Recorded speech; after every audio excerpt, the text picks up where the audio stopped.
어머니, 그럼 이제 서윤이를 보지 마세요.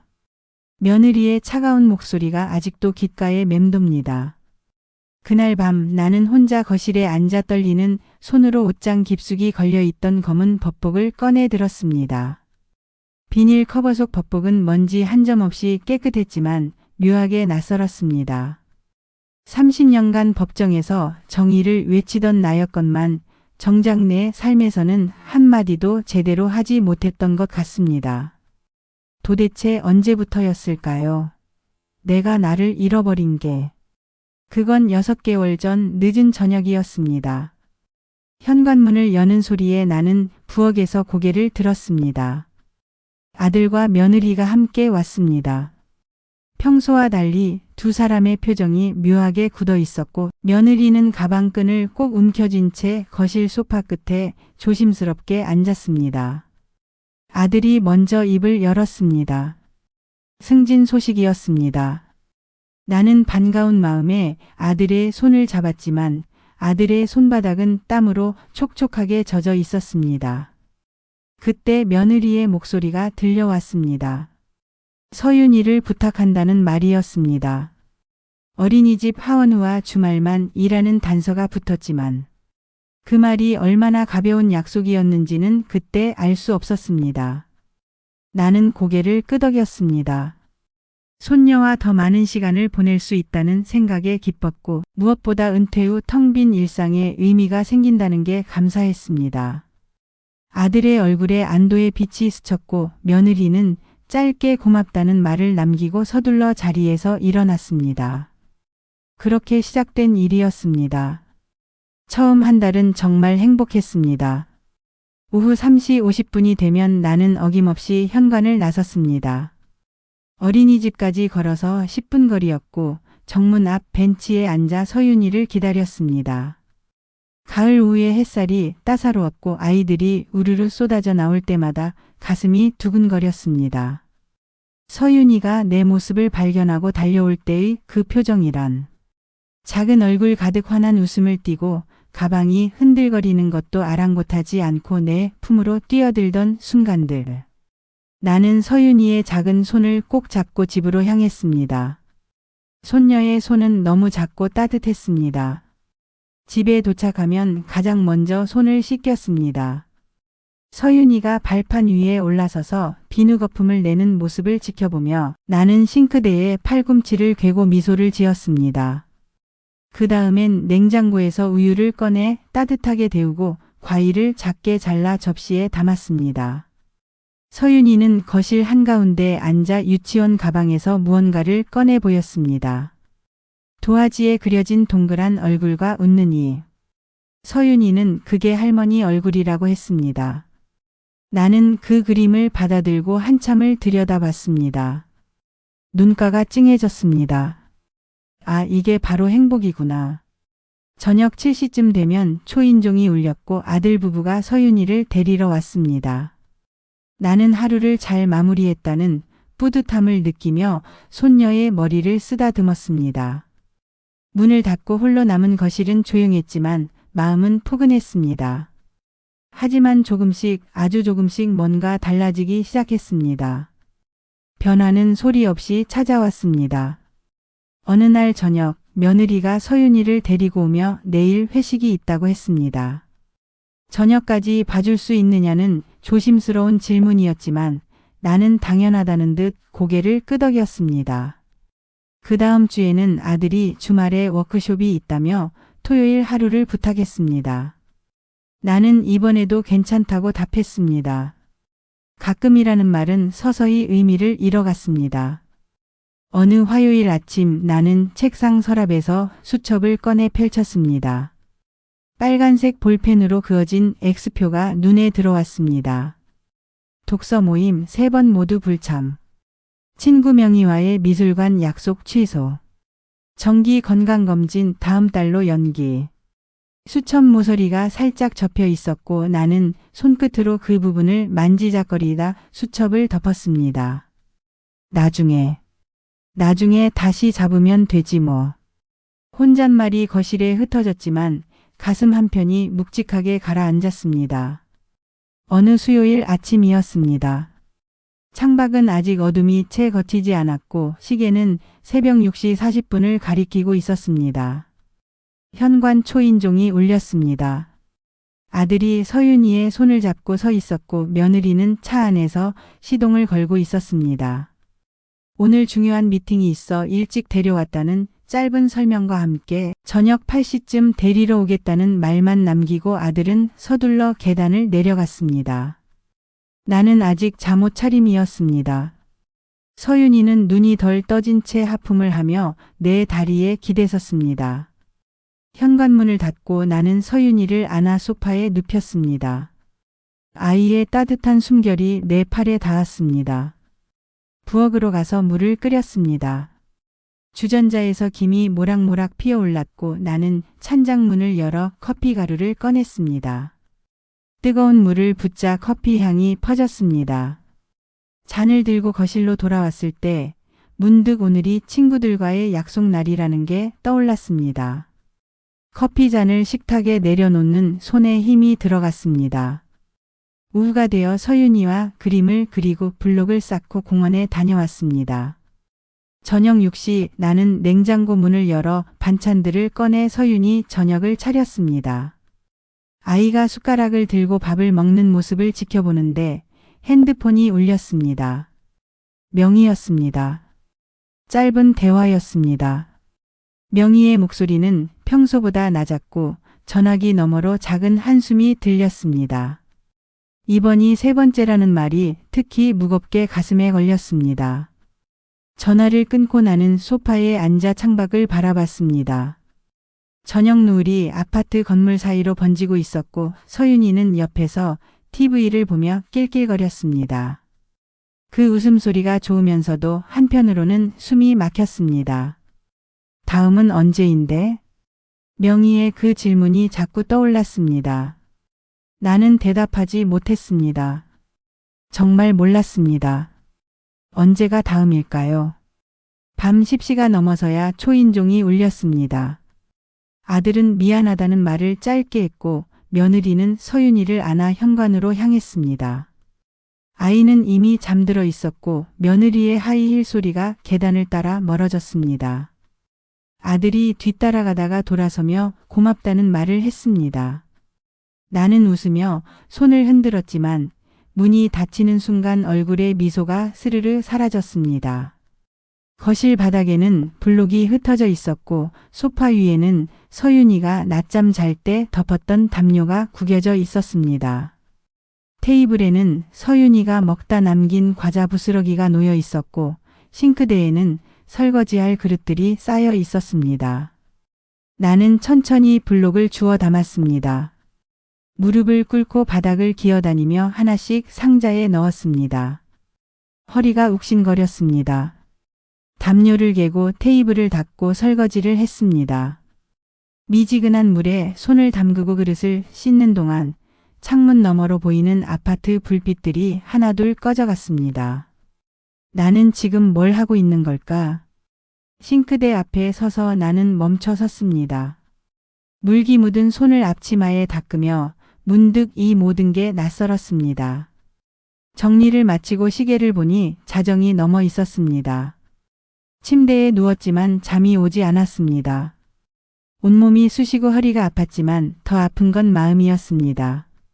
천장을 바라보다가 고개를 돌렸을 때 옷장 문틈으로 검은 법복이 보였습니다. 비닐 커버 속 법복은 여전히 반듯했습니다. 30년간 내가 입었던 그 옷. 법정에서 증인들의 눈을 똑바로 마주보고 판결문을 낭독하던 그 시절의 나. 법복의 어깨선이 뚜렷했고 소매 부분이 조금 달아 있었습니다. 나는, 내 권리는 어디로 간 걸까? 그날 밤 나는 처음으로 선명하게 깨달았습니다. 이건 가끔 돕는 할머니가 아니라 전담 양육자가 되어버린 거라는 걸. 그리고 아무도 심지어 나 자신조차도 이 상황이 잘못되었다고 생각하지 않고 있다는 걸. 다음 날 아침 나는 욕실 거울 앞에 섰습니다. 거울 속 여인은 피곤해 보였습니다. 흰머리가 부쩍 늘었고 눈 밑에는 짙은 다크서클이 내려앉아 있었습니다. 얼굴에는 깊은 주름이 패여 있었고 입가의 주름은 더 깊어진 것 같았습니다. 나는 세면대 가장자리를 붙잡고 거울 속 나를 가만히 들여다봤습니다. 거울 속 여인의 눈에는 생기가 없었습니다. 마치 자신을 잃어버린 사람처럼. 나는 손을 들어 내 뺨을 만져봤습니다. 손끝이 차가웠습니다. 이정숙, 너 괜찮은 거야? 작은 목소리가 욕실에 울려 퍼졌지만 대답은 없었습니다. 그저 수도꼭지에서 떨어지는 물방울 소리만 또각또각 들릴 뿐이었습니다. 거실로 나왔을 때 아침 햇살이 창문을 통해 들어와 바닥을 비추고 있었습니다. 테이블 위에는 어제 서윤이가 그린 그림이 놓여 있었고 냉장고 문에는 육아 일정이 적힌 메모지가 붙어 있었습니다. 시계를 보니 오후 3시 30분이었습니다. 곧 어린이집에 갈 시간이었습니다. 나는 옷장에서 외투를 꺼내 입었습니다. 현관문 손잡이를 잡고 잠시 망설이다가 문을 열었습니다. 복도는 조용했고 계단을 내려가는 발걸음이 무거웠습니다. 그리고 또다시 나는 어린이집 정문 앞 벤치에 앉아 서윤이를 기다릴 것입니다. 웃는 얼굴로 손녀를 맞이하러. 마치 아무 일도 없었다는 듯이. 육아를 시작한 지 3개월이 지났을 무렵 오랜만에 친구 명희에게서 전화가 왔습니다. 제주도 여행 이야기였습니다. 다음 달 3박 4일. 은주도 함께 간다고 했습니다. 나는 부엌 창가에 서서 핸드폰을 귀에 댄 채 창밖 아파트 단지를 바라봤습니다. 가을 단풍이 물들기 시작했고 바람에 나뭇잎이 우수수 떨어지고 있었습니다. 전화기 너머로 명희의 활기찬 목소리가 들렸습니다. 작년에 우리 셋이 약속했던 여행이었습니다. 은퇴 후 1년이 지나면 꼭 함께 제주도에 가자고 느긋하게 바다를 보고 좋은 음식 먹으며 오래된 이야기들을 나누자고. 그때 우리는 카페 테이블에 둘러앉아 여행 책자를 펼쳐놓고 한참을 웃으며 떠들었습니다. 거실 벽에 걸린 달력을 보러 갔습니다. 11월 10일 금요일. 손가락으로 날짜를 짚었습니다. 그 순간 손가락 끝이 차갑게 식어가는 것을 느꼈습니다. 달력 옆에는 서윤이 어린이집 일정표가 붙어 있었고 냉장고 문에는 서윤이 픽업 사시라고 적힌 메모지가 자석으로 고정되어 있었습니다. 전화를 끊고 나는 소파에 주저앉아 달력을 다시 들여다봤습니다. 11월 10일부터 13일. 금요일부터 월요일까지. 손가락으로 그 날짜들을 하나씩 짚어가며 세어봤습니다. 4칸. 그 기간 동안 서윤이는 누가 돌보지? 하지만 이건 1년 전부터 계획했던 여행이었습니다. 창밖으로 보이는 가을 하늘이 유난히 높고 푸르렀습니다. 미리 얘기하면 되겠지. 나는 스스로를 달랬습니다. 그날 저녁 아들 부부가 서윤이를 데리러 왔습니다. 나는 거실 소파에 앉아 두 손을 무릎 위에 모았습니다. 입술이 바짝 말라 있었습니다. 며느리는 서윤이의 가방을 챙기고 있었고 아들은 소파 맞은편에 서서 휴대폰을 보고 있었습니다. 저기. 내 목소리가 평소보다 작게 떨렸습니다. 며느리의 손이 가방 위에서 멈췄습니다. 아들이 고개를 들었습니다. 다음 달 11월 10일부터 사흘 정도. 제주도에 다녀올까 하는데. 순간 거실 공기가 굳어지는 것 같았습니다. 며느리가 서윤이의 겉옷을 가방에 넣다가 동작을 멈췄습니다. 옷깃을 잡은 손에 힘이 들어가 있었고 손등에 핏줄이 도드라져 보였습니다. 아들의 휴대폰 화면이 꺼졌습니다. 며느리가 천천히 고개를 돌렸습니다. 눈빛이 차가웠습니다. 입술을 한번 깨물더니 짧게 물었습니다. 갑자기냐고. 목소리에 날이 서 있었습니다. 나는 작년부터 약속했던 거라고 말했지만 내 목소리는 점점 작아졌습니다. 며느리는 대답 대신 서윤이의 옷을 가방에 밀어 넣었습니다. 천이 구겨지는 소리가 거실에 울렸습니다. 그 기간에 자신은 출장이 있다고 짧고 단호하게 말했습니다. 아들도 중요한 프레젠테이션이 있다고 덧붙였습니다. 두 사람의 표정에는 난처함보다는 불편함이 더 많이 묻어 있었습니다. 그래도 미리 말하면 내가 말을 잇지 못하는 사이 며느리가 가방 지퍼를 잡아당겼습니다. 지퍼가 잠기는 소리가 유난히 날카롭게 들렸습니다. 며느리는 가방을 소파에서 들어 올리며 일어섰습니다. 며느리의 입에서 나온 말은 예상했던 것보다 훨씬 더 차갑고 날카로웠습니다. 자신들이 어떻게 하라는 말이냐고. 그 말 속에는 비난과 원망이 섞여 있었습니다. 아들이 며느리의 이름을 불렀지만 그의 목소리에는 확신이 없었습니다. 며느리는 아들을 돌아보지 않았고 대신 나를 똑바로 쳐다봤습니다. 자신들은 둘 다 그 기간에 일정이 있어서 서윤이를 돌볼 수 없다고 또박또박 말했습니다. 나는 손을 꼭 쥐었다가 펴길 반복했습니다. 손바닥이 축축하게 땀에 젖어 있었습니다. 그럼 내가 여행을 취소하면 말끝을 흐리는 내 목소리는 간신히 들릴 만큼 작았습니다. 아들이 뭔가 말하려고 입을 열었지만 며느리가 이미 서윤이의 손을 잡고 현관으로 향하고 있었습니다. 며느리의 뒷모습은 경직되어 있었고 발걸음은 빨랐습니다. 서윤이에게 할머니한테 인사하라는 말만 남기고 현관문을 열었습니다. 문이 닫혔습니다. 쿵 하는 소리가 거실에 메아리 쳤습니다. 아들은 잠시 그 자리에 서서 나를 바라봤습니다.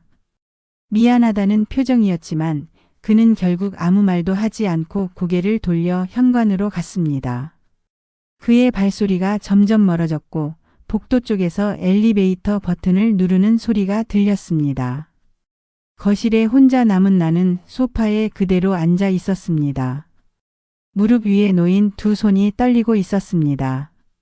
테이블 위에는 서윤이가 먹다 남긴 과자 봉지가 놓여 있었고 소파 쿠션은 아직 아들이 앉았던 자리에 흔적이 남아 있었습니다. 창밖으로 어둠이 내리고 있었습니다. 다음 날 아침 나는 침대에 누운 채로 천장을 바라봤습니다. 시계는 아침 7시를 가리키고 있었지만 일어나고 싶지 않았습니다. 이불을 턱까지 끌어올리고 작은 한숨을 내쉬었습니다. 핸드폰을 들어 명희의 번호를 눌렀습니다. 신호음이 3번 울린 후 명희가 받았습니다. 나는 짧게 말했습니다. 여행 못 갈 것 같다고. 서윤이를 봐야 해서. 전화기 너머로 침묵이 흘렀습니다. 길고 무거운 침묵이었습니다. 그리고 명희의 한숨 소리가 들렸습니다. 평소 활기찬 명희의 목소리가 이렇게 낮고 지친 적이 있었나 싶을 정도였습니다. 명희는 물었습니다. 1년 전부터 계획한 여행을 지금 취소하냐고. 진심이냐고. 나는 대답 대신 이불 끝을 손으로 꼭 움켜쥐었습니다. 명희의 목소리가 조금씩 떨리는 게 느껴졌습니다. 내가 그렇게 살면 안 된다고. 너도 너만의 삶이 있지 않냐고. 알아. 그런데 어쩌겠어. 내 목소리도 떨리고 있었습니다. 명희는 은주에게 전화해야겠다고 말했습니다. 이번에도 못 간다고 얘기해야 한다고. 그 말 속에는 실망과 안타까움이 섞여 있었습니다. 전화를 끊고 나는 핸드폰을 베개 옆에 내려놓았습니다. 화면에 남은 통화 시간이 보였습니다. 2분 34초. 1년 전부터 꿈꿔온 여행이 2분 34초 만에 사라졌습니다. 침대에서 일어나 거실로 나왔습니다. 창밖을 내다봤습니다. 아파트 놀이터에서 아이들이 뛰어놀고 있었고 벤치에는 엄마들이 모여 앉아 웃으며 이야기를 나누고 있었습니다. 한 엄마는 유모차를 밀고 있었고 다른 엄마는 커피컵을 들고 있었습니다. 가을 햇살이 놀이터를 따스하게 비추고 있었고 그네가 바람에 살랑살랑 흔들렸습니다. 모두들 자신의 삶을 살고 있었습니다. 나만 빼고. 손바닥을 창문에 대었습니다. 유리가 차갑게 느껴졌습니다. 며칠 후 며느리가 서윤이를 데리고 왔습니다. 현관문을 열자마자 며느리는 서윤이의 가방을 현관 신발장 위에 올려놓았습니다. 평소라면 거실까지 들어와 가방을 정리하고 서윤이에게 할머니한테 인사하라고 말했을 텐데 오늘은 달랐습니다. 어머니 들어갔다 올게요. 말은 짧았고 목소리는 차가웠습니다. 며느리는 나와 눈을 마주치지 않았습니다.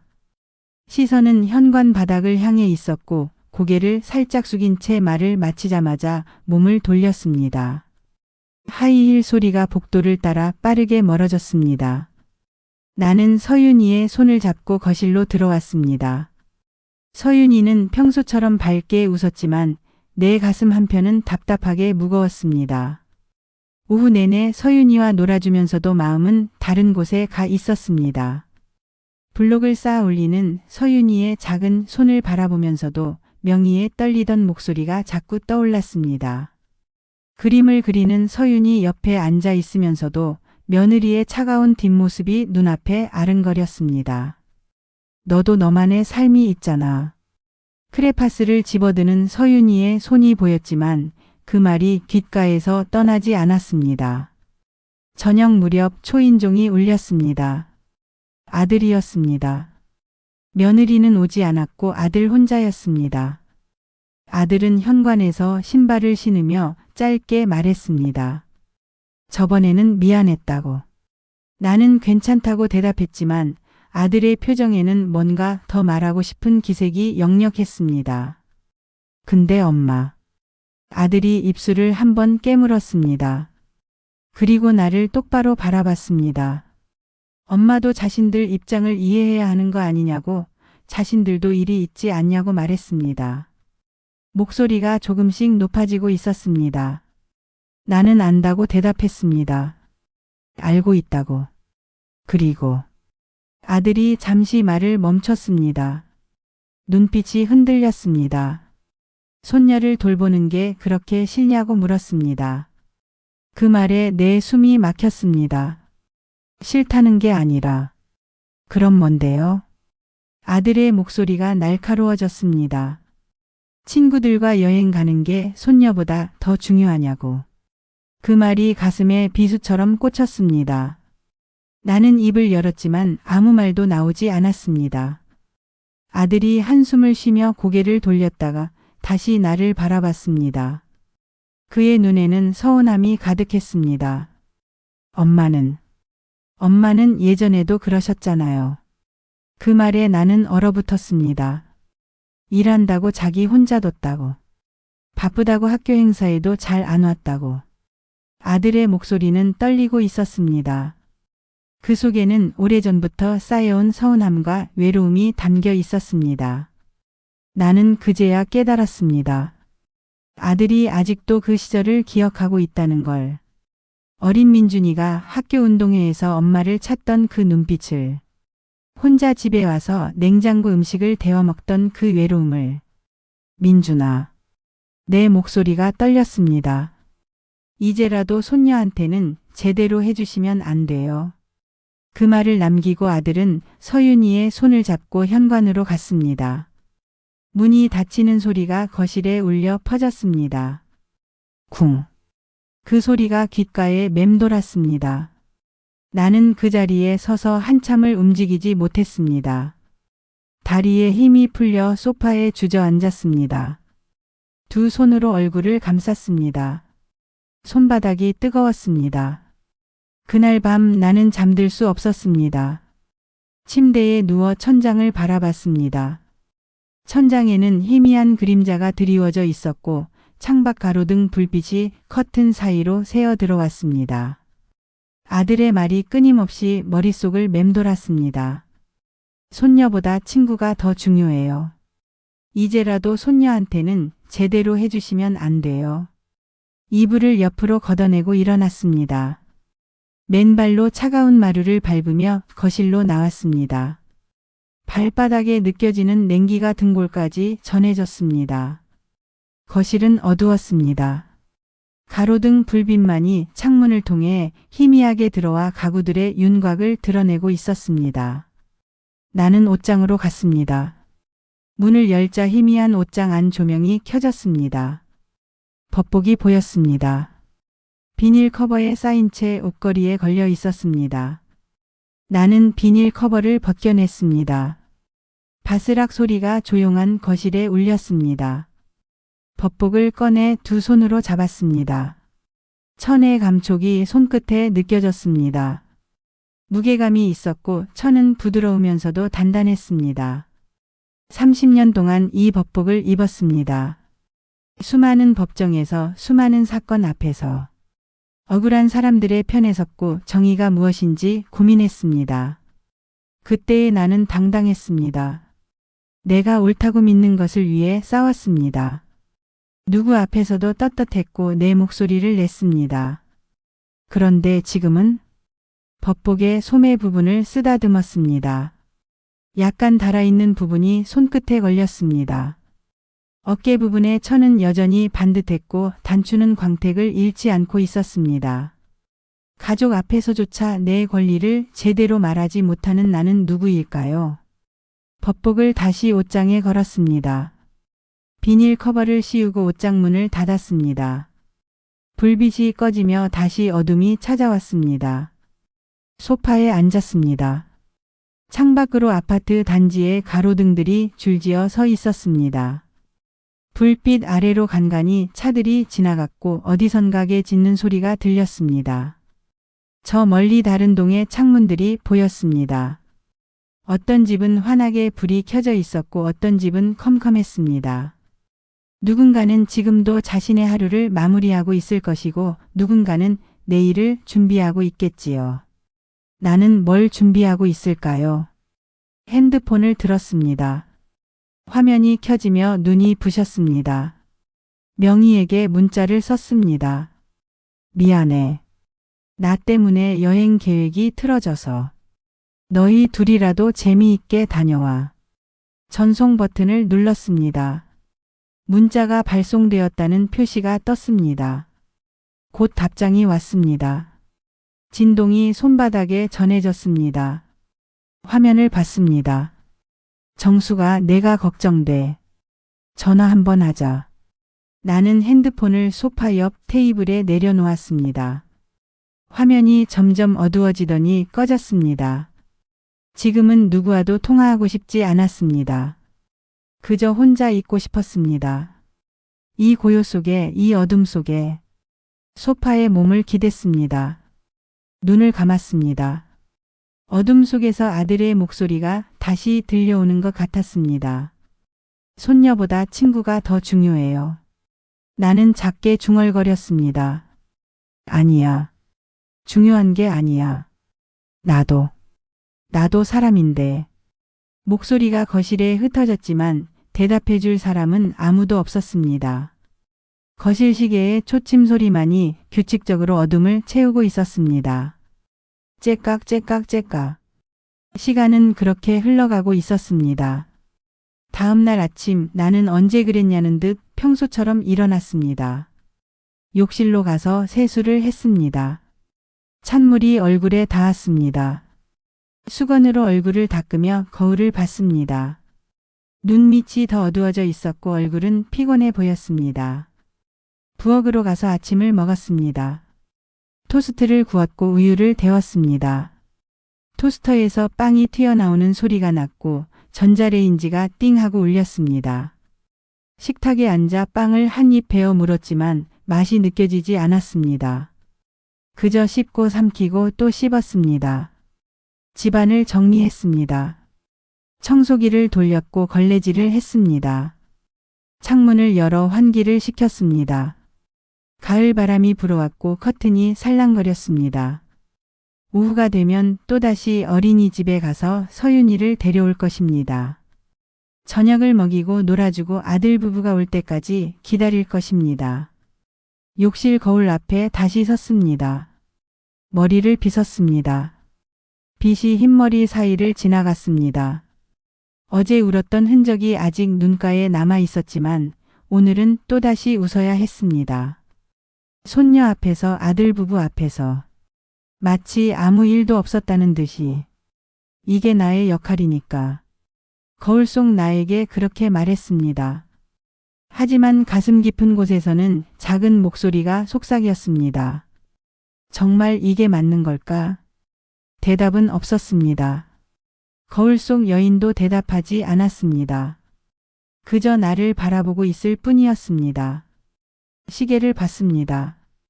오후 3시 20분. 곧 나가야 할 시간이었습니다. 옷장에서 외투를 꺼내 입었습니다. 핸드백을 들었습니다. 현관문 손잡이를 잡았습니다. 차갑고 단단한 금속의 감촉이 손에 느껴졌습니다. 문을 열었습니다. 복도는 조용했습니다. 계단을 내려가는 발걸음이 메아리 쳤습니다.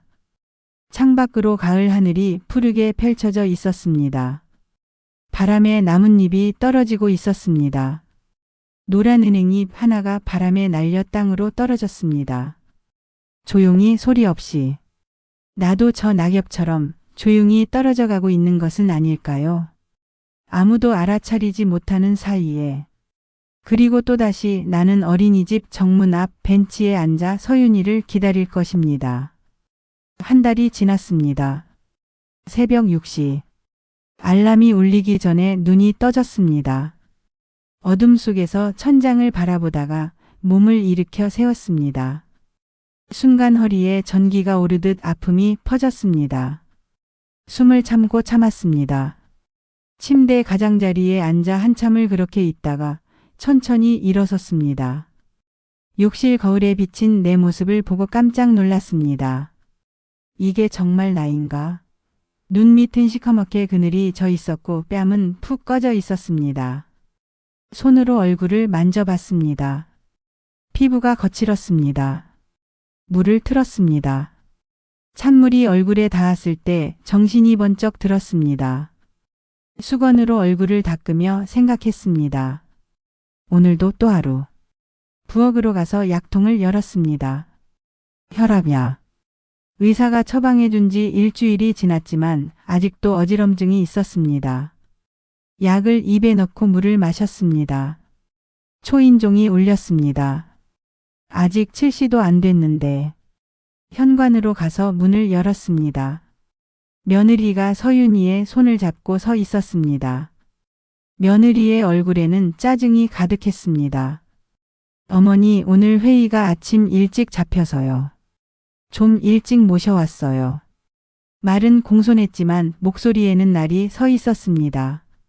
며느리는 서윤이를 밀어넣듯 현관 안으로 들여보내고 뒤돌아섰습니다. 저녁은 9시쯤 될 것 같아요. 문이 닫혔습니다. 나는 서윤이를 안아 올렸습니다. 아이는 아직 잠에 덜 깬 채 내 어깨에 얼굴을 묻었습니다. 무거웠습니다. 예전에는 가볍게 안아 올렸는데 이제는 팔이 후들거렸습니다. 그날 오후 독서 모임이 있었습니다. 달력에 동그라미 쳐놓은 날이었습니다. 한 달 전 명희가 마지막으로 연락 왔을 때 이번만큼은 꼭 오라고 했던 모임이었습니다. 나는 오전 내내 고민했습니다. 서윤이가 낮잠을 자는 동안 나는 핸드폰을 들었습니다. 명희의 번호를 눌렀습니다. 신호음이 울렸습니다. 한 번, 두 번, 세 번. 명희가 받지 않았습니다. 다시 걸었습니다. 이번에도 신호음만 울렸습니다. 문자를 보냈습니다. 명희야, 미안해. 오늘 모임 못 갈 것 같아. 답장이 왔습니다. 한참 후에. 알았어. 두 글자였습니다. 그게 전부였습니다. 핸드폰을 내려놓고 나는 소파에 주저앉았습니다. 가슴이 먹먹했습니다. 창밖을 내다봤습니다. 아파트 놀이터가 보였습니다. 벤치에 여자들이 모여 앉아 웃고 있었습니다. 그들은 자유로워 보였습니다. 나는 언제 저렇게 웃어봤을까? 소파 옆 테이블에 놓인 액자가 눈에 들어왔습니다. 은퇴식 날 찍은 사진이었습니다. 법복을 입은 내가 환하게 웃고 있었습니다. 동료들에게 둘러싸여 꽃다발을 안고. 그때 나는 행복했습니다.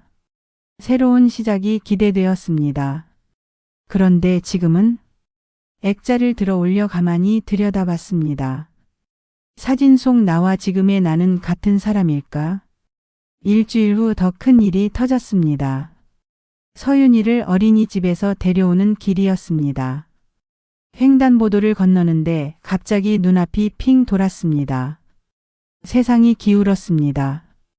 다리에 힘이 풀렸습니다. 할매. 서윤이의 목소리가 들렸습니다. 나는 간신히 균형을 잡았습니다. 신호등 기둥을 붙잡았습니다. 차가운 금속이 손에 닿았습니다. 숨을 몰아쉬었습니다. 식은땀이 이마에 맺혔습니다. 할매 괜찮아? 서윤이가 내 옷을 잡아당겼습니다. 아이의 눈에 불안함이 가득했습니다. 괜찮아 할머니 괜찮아. 나는 억지로 웃었습니다. 하지만 손은 떨리고 있었습니다. 집으로 돌아오는 길 나는 계속 벽을 짚으며 걸었습니다. 다리가 휘청거렸고 세상이 자꾸 돌았습니다. 집에 도착하자마자 소파에 쓰러졌습니다. 서윤이가 내 옆에 앉아 걱정스러운 눈으로 나를 바라봤습니다. 할매 아파? 아니야. 할머니 좀 쉬면 돼. 눈을 감았습니다. 하지만 세상은 계속 빙글빙글 돌았습니다. 그때 초인종이 울렸습니다. 일어서려고 했지만 몸이 움직이지 않았습니다. 초인종이 다시 울렸습니다. 길게 계속. 할매 문. 서윤이가 말했습니다. 나는 소파 팔걸이를 짚고 간신히 일어섰습니다. 비틀거리며 현관으로 갔습니다. 문을 열었습니다. 며느리였습니다. 며느리는 나를 보자마자 눈을 크게 떴습니다. 어머니 얼굴이 왜 그래요? 괜찮아. 괜찮아 보이지 않는데요. 며느리의 목소리에 짜증이 섞여 있었습니다. 걱정이 아니라 불편함이었습니다. 혹시 서윤이한테 밥은 주셨어요? 그 말에 나는 멍했습니다. 내 건강을 묻는 게 아니라 서윤이 밥을 물어보다니. 아직 못 줬어. 에휴. 며느리가 한숨을 쉬었습니다. 그리고 서윤이에게 신발 신으라고 말했습니다. 어머니 오늘은 일찍 가볼게요. 서윤이 집에서 밥 먹여야겠어요. 며느리는 서윤이의 손을 잡고 돌아섰습니다. 뒤도 돌아보지 않았습니다. 문이 닫혔습니다. 나는 그 자리에 서서 한참을 움직이지 못했습니다. 내가 쓰러질 뻔했는데, 내가 아픈데, 아무도 묻지 않았습니다. 그날 밤 나는 더 이상 버틸 수 없다는 걸 깨달았습니다. 거실 소파에 앉아 핸드폰을 들었습니다. 명희에게 전화를 걸었습니다. 이번에는 받았습니다. 정수가. 명희의 목소리는 차갑게 식어 있었습니다. 명희야. 목이 메었습니다. 나. 힘들어. 침묵이 흘렀습니다. 나도 할 말이 있어. 명희가 말했습니다. 지난주 독서 모임에서 은주가 물어봤어. 너 왜 안 오냐고. 내가 뭐라고 해야 하니? 손녀 봐준다고? 맨날? 명희의 목소리가 떨렸습니다. 정수가 우리는 내가 보고 싶어. 내가 그립다고. 근데 넌 우리보다 손녀가 더 중요한 거잖아. 아니야 명희야. 그게 아니라. 그럼 뭔데? 한 번이라도 온 적 있어? 석 달 동안? 대답할 수 없었습니다. 정수가 나도 지쳤어. 내가 올 때까지 기다리는 것도. 미안하지만 이제 너 없이 모임하려고. 너는 내 선택대로 살아. 명희야. 또. 전화가 끊겼습니다. 나는 핸드폰을 무릎 위에 떨어뜨렸습니다. 손이 떨렸습니다. 눈물이 쏟아졌습니다. 친구들이 나를 포기했습니다. 아니, 내가 그들을 잃어버렸습니다. 다음 날 우연히 슈퍼에서 은주를 마주쳤습니다. 나는 서윤이 간식을 사러 갔고 은주는 장을 보고 있었습니다. 통로 모퉁이를 돌다가 딱 마주쳤습니다. 어머 정수가. 은주가 환하게 웃었습니다. 하지만 그 웃음은 금방 사라졌습니다. 정수가 너 많이 야위었구나. 은주가 내 얼굴을 들여다봤습니다. 걱정이 가득한 눈빛이었습니다. 괜찮아. 괜찮아 보이지 않는데? 얼굴이 왜 이렇게 헬쑥해? 나는 대답 대신 작게 웃었습니다. 요즘 어떻게 지내? 독서 모임은? 아, 그게. 은주가 잠시 망설였습니다. 지난주에 했는데 정말 재미있었어. 명희가 추천한 책이 너무 좋더라. 우리 다음 달에는 제주도 갈 거야. 명희가 작년에 못 갔던 여행 다시 계획했거든. 제주도. 그 말에 가슴이 쿵 하고 내려앉았습니다. 작년에 우리 셋이 함께 가기로 했던 그 여행. 이제는 나 없이 가는 여행. 너도 같이 갈래? 아직 숙소 예약 안 했는데. 은주가 조심스럽게 물었습니다. 나는 고개를 저었습니다. 난 못 갈 것 같아. 서윤이 때문에? 응. 은주의 얼굴에 실망이 스쳤습니다. 정수가 너무 그렇게 살지 마. 너도 내 인생이 있잖아. 알아. 정말 알아? 너 거울 봤어? 3달 전에 너랑 완전 다른 사람이야. 은주가 내 손을 잡았습니다. 걱정돼. 진짜로. 나는 은주의 손을 꼭 쥐었습니다. 따뜻했습니다. 그 따뜻함에 눈물이 날 것 같았습니다. 괜찮을 거야. 나. 괜찮아. 거짓말이었습니다. 은주는 한참을 나를 바라보다가 작게 한숨을 쉬었습니다. 연락해. 언제든지. 그렇게 말하고 은주는 카트를 밀고 갔습니다. 나는 그 자리에 서서 은주의 뒷모습을 바라봤습니다. 점점 멀어지는 뒷모습을. 내 삶에서 멀어지는 사람들을. 서윤이가 내 치마를 잡아당겼습니다. 할매 과자. 응. 그래. 나는 서윤이의 손을 잡고 과자 코너로 갔습니다. 하지만 눈물이 자꾸 나려고 했습니다. 참고 또 참았습니다. 그날 밤 집에 혼자 돌아와 거실불도 켜지 않은 채 소파에 앉아 있었습니다. 어둠 속에서 나는 생각했습니다. 명희의 차가운 목소리, 은주의 걱정스러운 눈빛, 며느리의 짜증 섞인 한숨, 아들의 서운함, 그리고 거울 속의 내 모습. 이대로는 안 됩니다. 이대로 가다가는 나는 사라져버릴 것 같았습니다. 일어섰습니다. 옷장으로 갔습니다. 문을 열었습니다. 법복이 보였습니다. 이번에는 주저하지 않았습니다. 법복을 꺼냈습니다. 비닐을 벗겼습니다. 그리고 입었습니다. 천천히 하나씩. 팔을 소매에 넣었습니다. 앞섭을 여몄습니다. 단추를 잠갔습니다. 차가운 천이 몸을 감쌌을 때 무언가가 돌아왔습니다. 힘, 용기, 나 자신. 거울 앞에 섰습니다. 어둠 속에서도 법복을 입은 내 모습이 보였습니다. 어깨가 펴졌습니다. 등이 곧게 섰습니다. 턱을 들었습니다. 30년 동안 법정에 섰던 그 여자가 다시 살아났습니다. 나는 거울 속 나를 똑바로 바라보며 말했습니다. 이정숙, 이제 그만 참아. 이제 싸워. 목소리가 울렸습니다. 단호하고 강했습니다. 너는 아직 판사야. 내 인생의 판사야.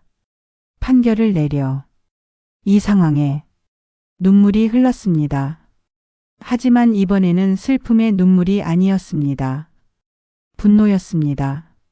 결심이었습니다. 각오였습니다.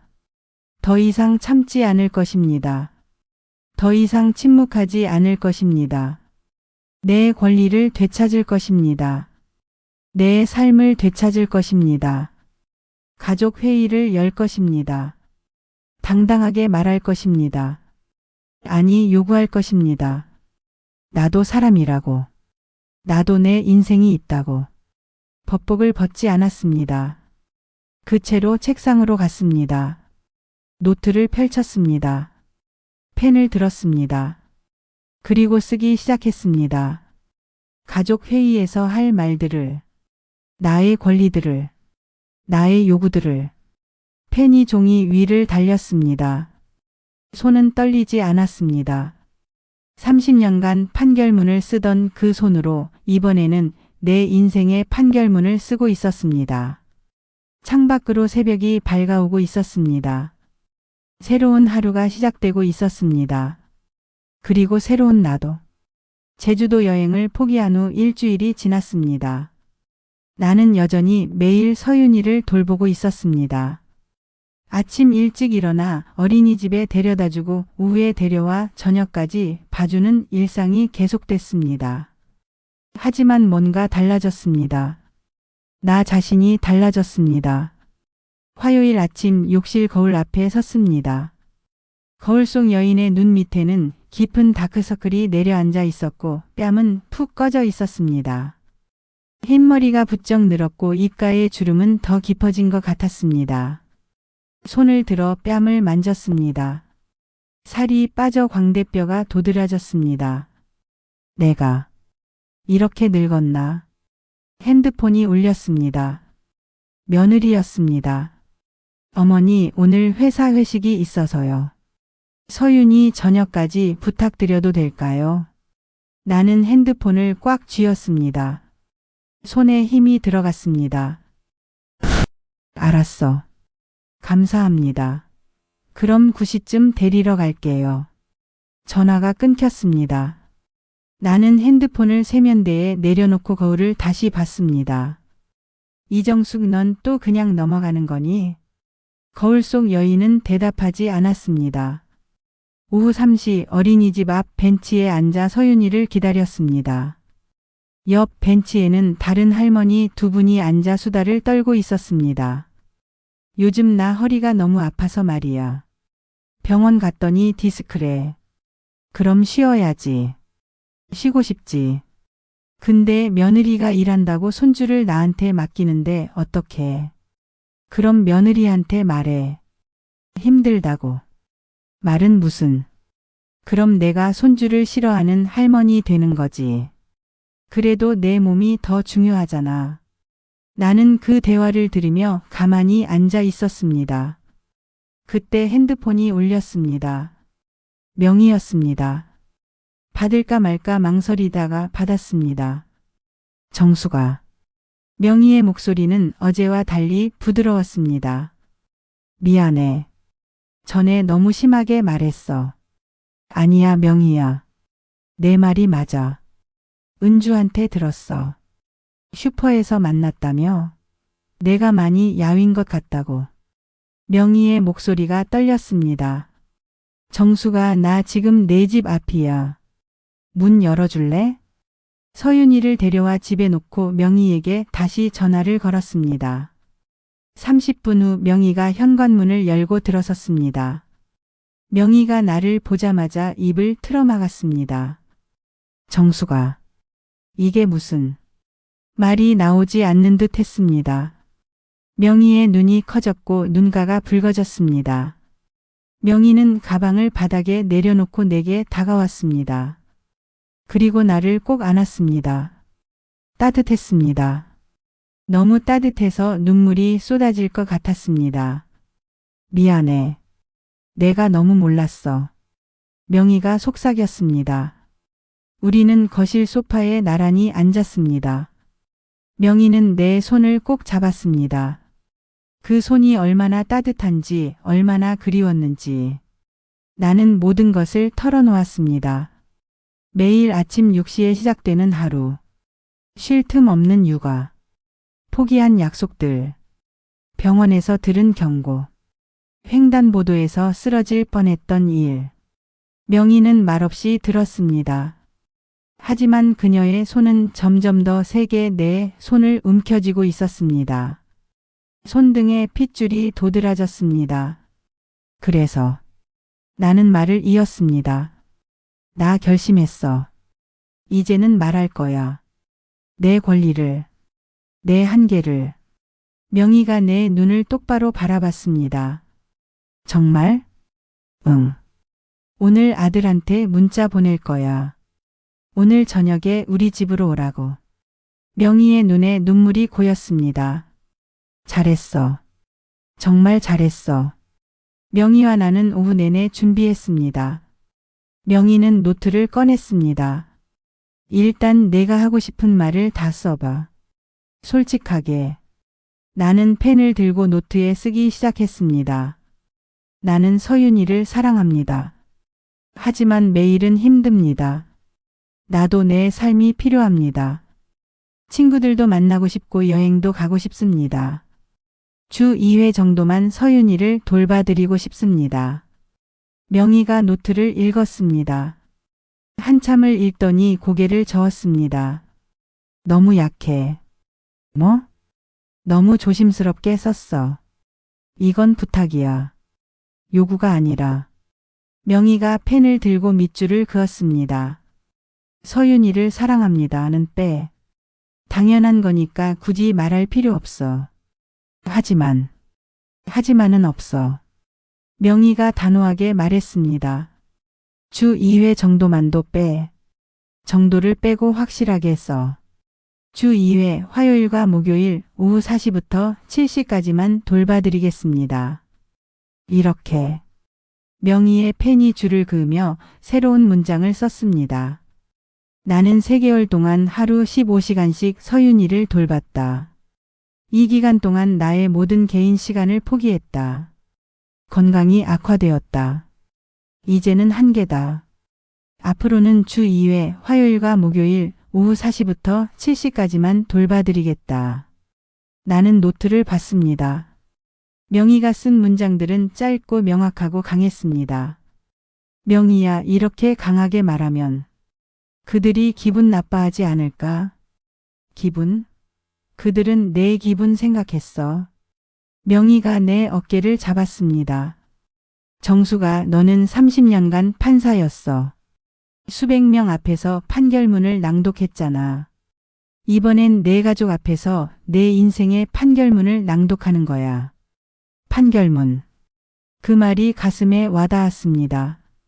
명희가 노트 마지막 장에 크게 썼습니다. 나는 당당하다.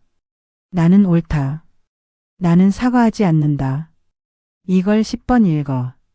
회의 시작 전에. 저녁 6시 명희가 가방을 챙기며 일어섰습니다.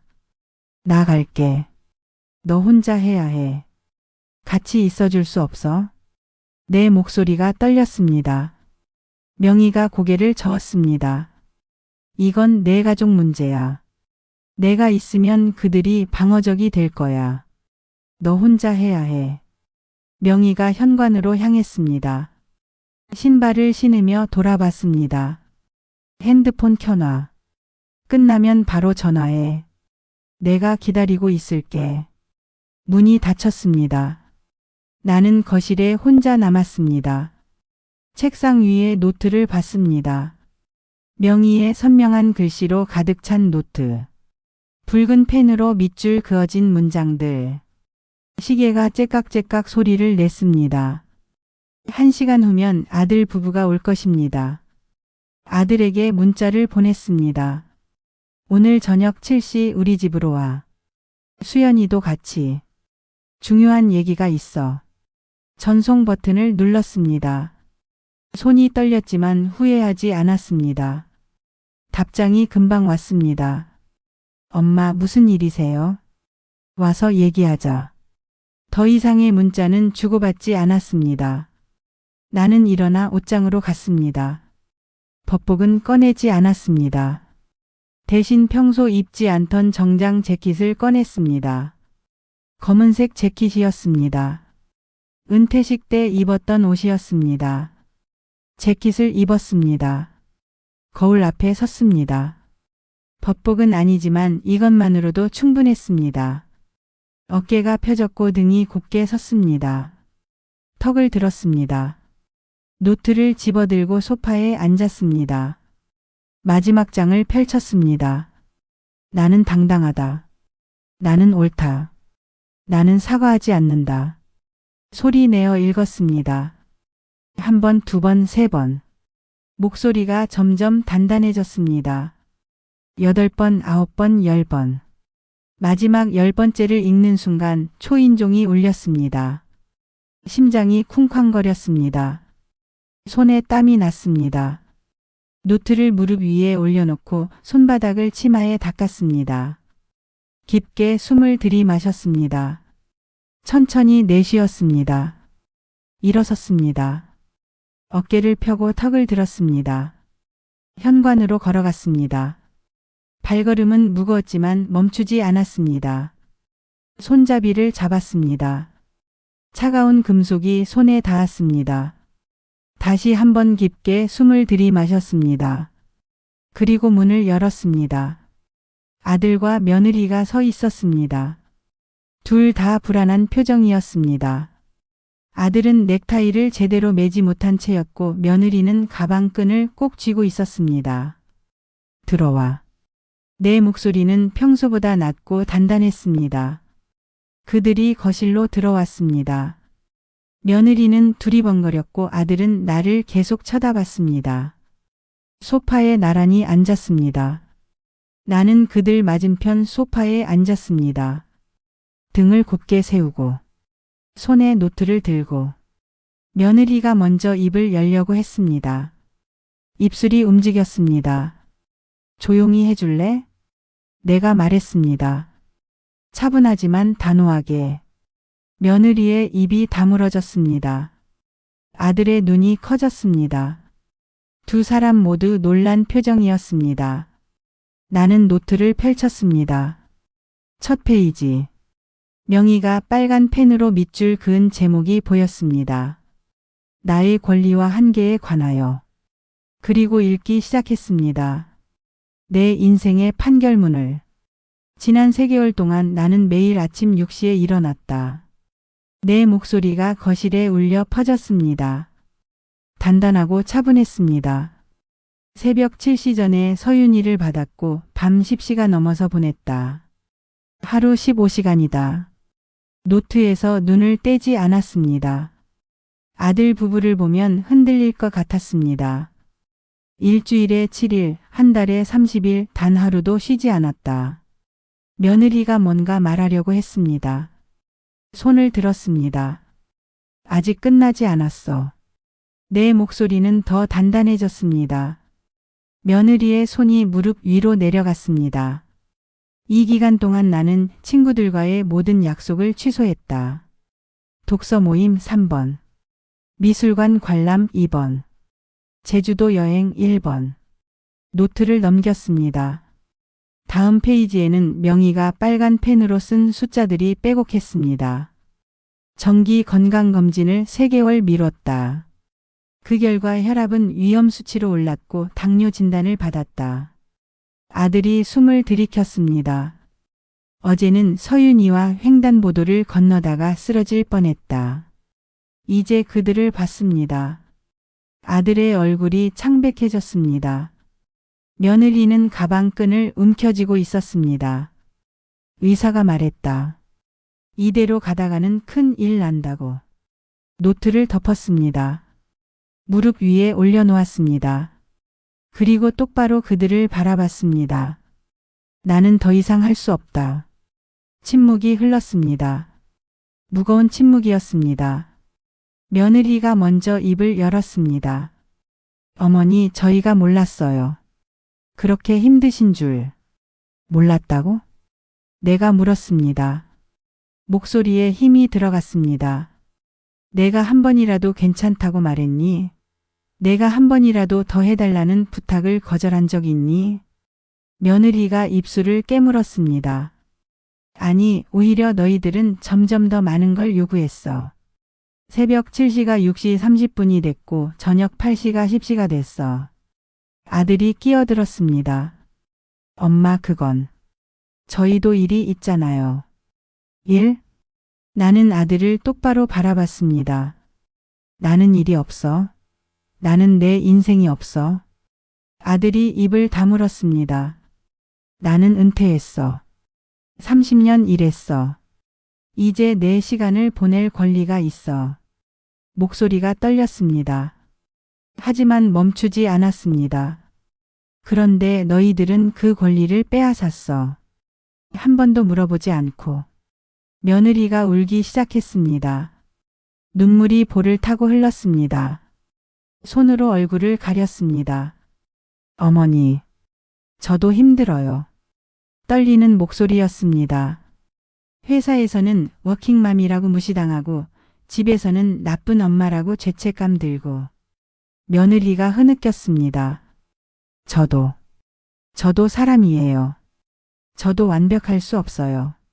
나는 며느리를 바라봤습니다. 우는 며느리를, 무너지는 며느리를. 예전 같았으면 일어나서 안아줬을 것입니다. 괜찮다고 내가 도와주겠다고 말했을 것입니다.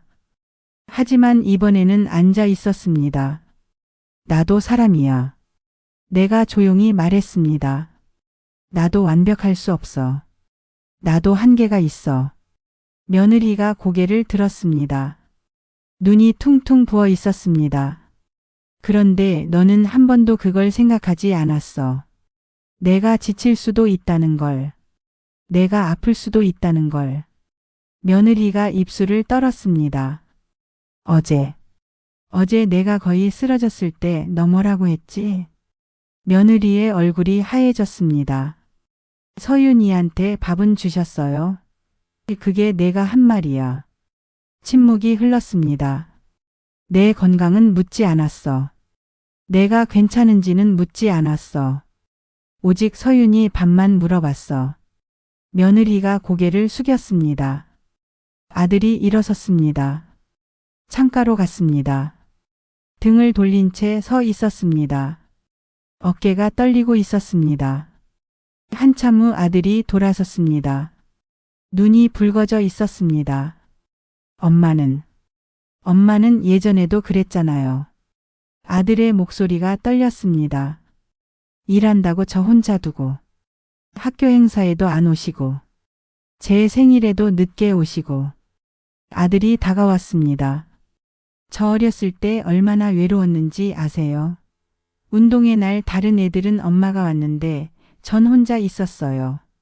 가슴이 찢어지는 것 같았습니다. 친구들이 물어봤어요.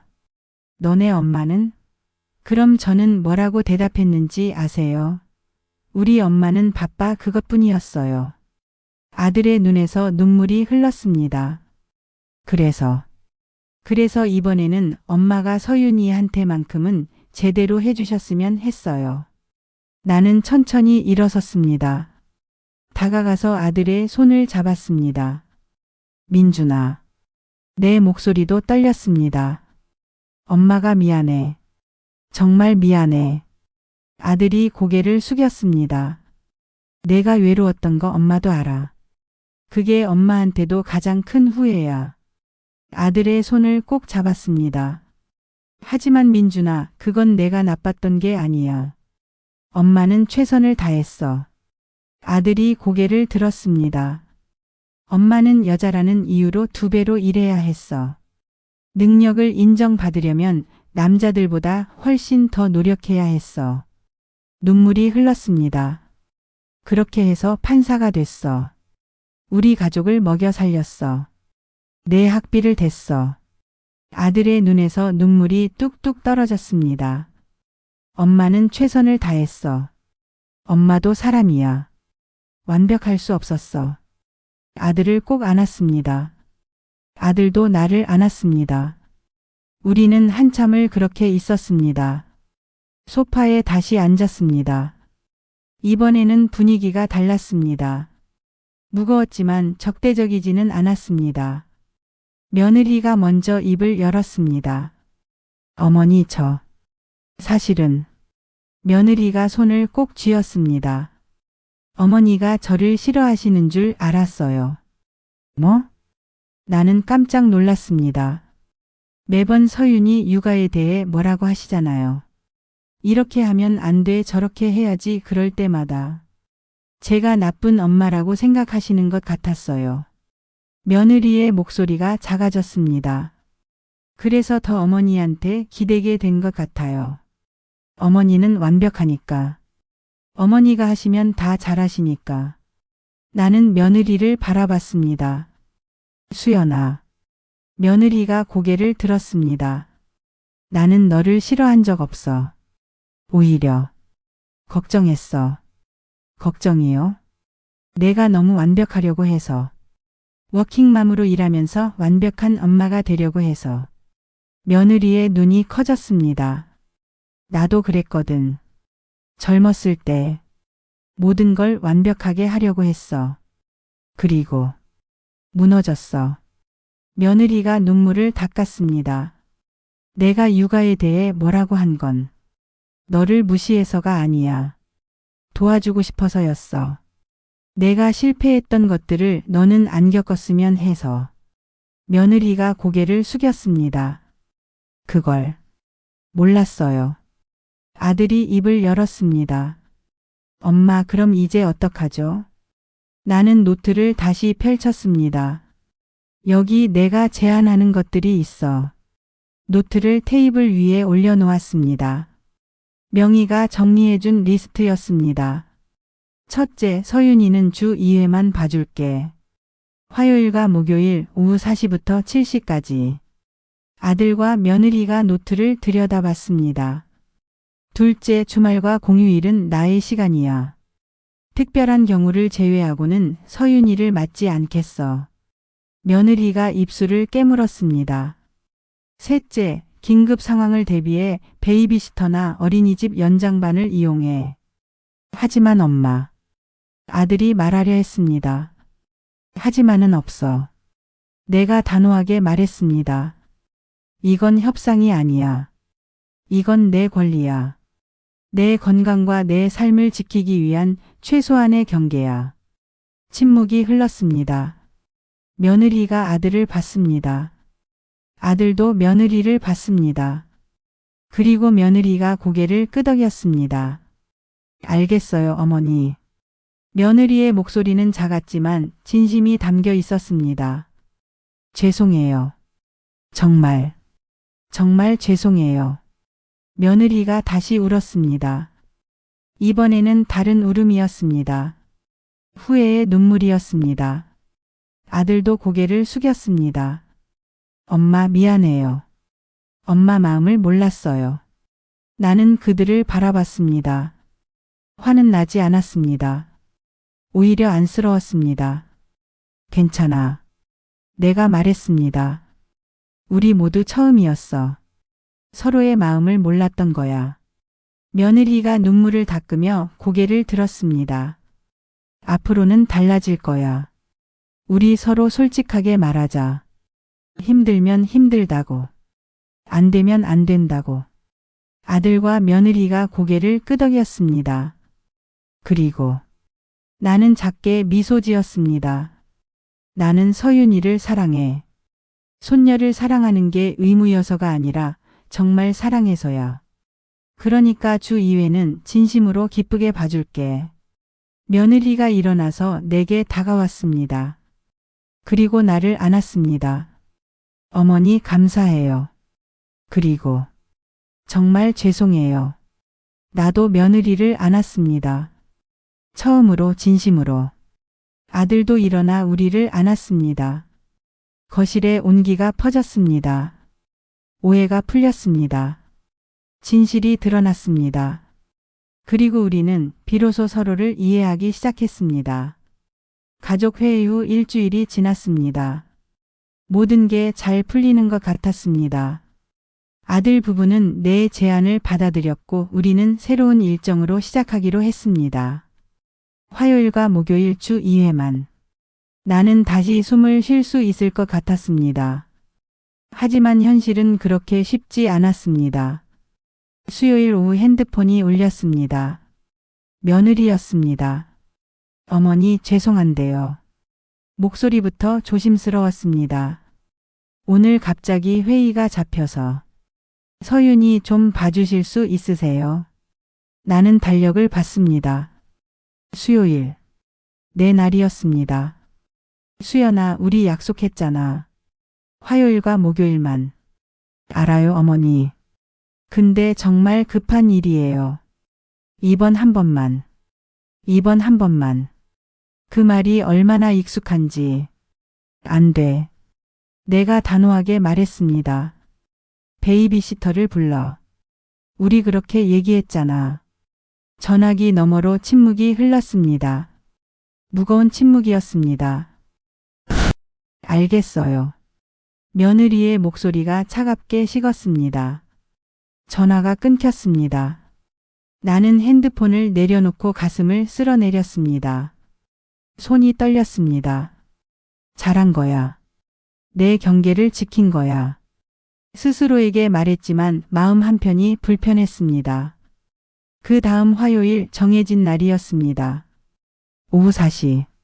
나는 어린이집 앞 벤치에 앉아 서윤이를 기다렸습니다. 가을 햇살이 따사로웠습니다.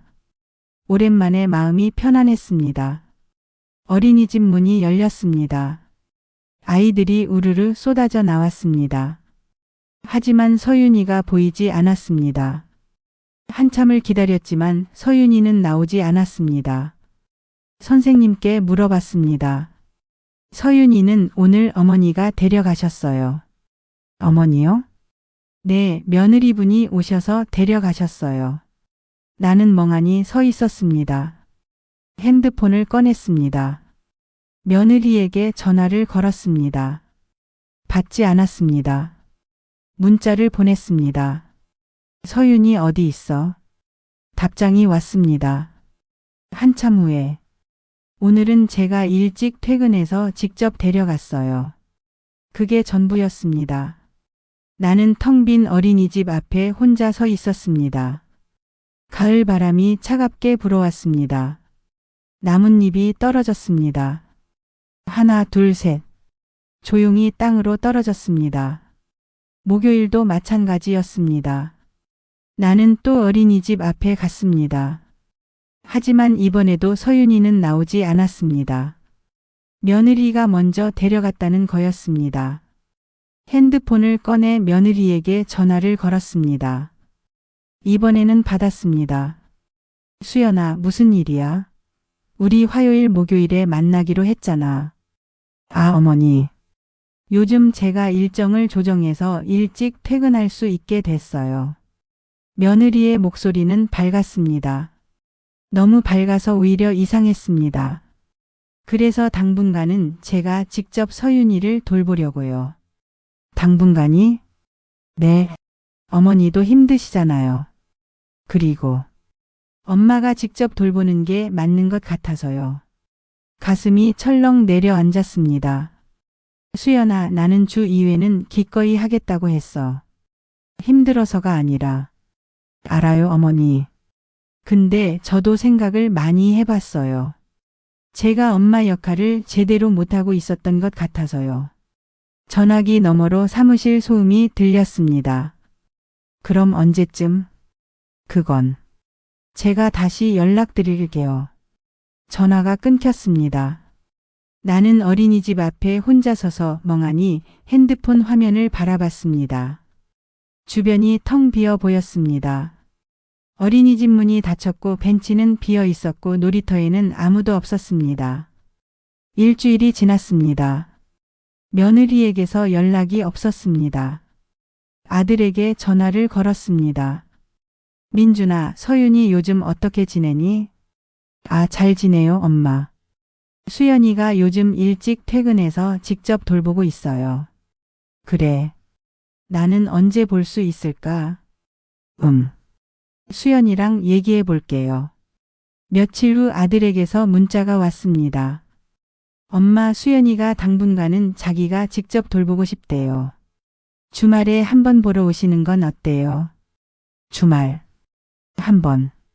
나는 핸드폰을 무릎 위에 내려놓았습니다. 이게 뭐지?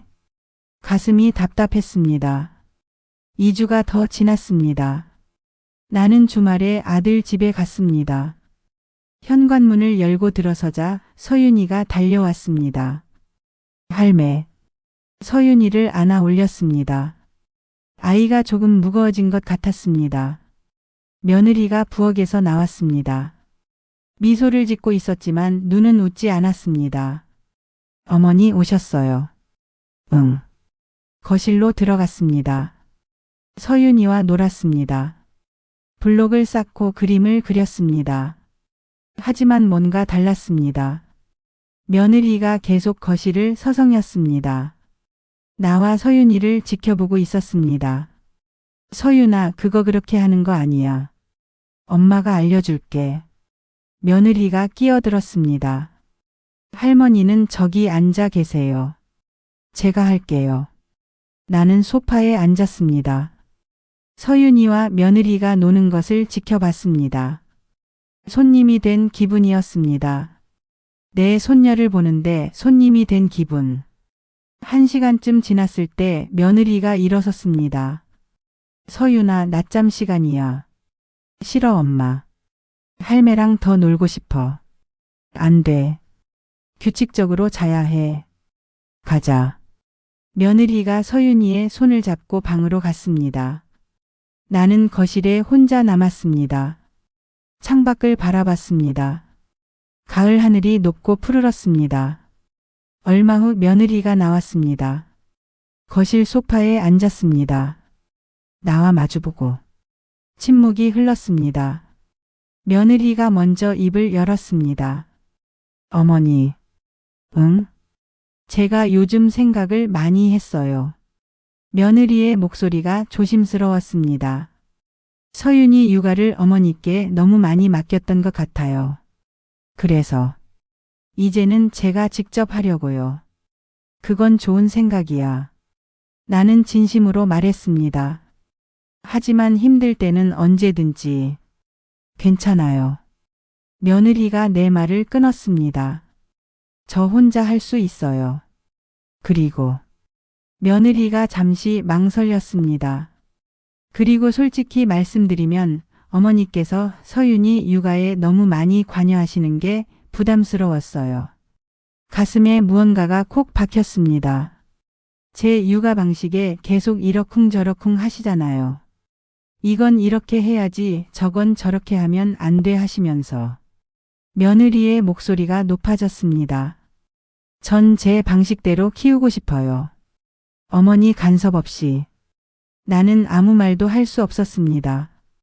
그래서 당분간은 어머니 없이 저희끼리 지내보려고요. 당분간이 얼마나 되는데? 내 목소리가 떨렸습니다. 그건 아직 모르겠어요.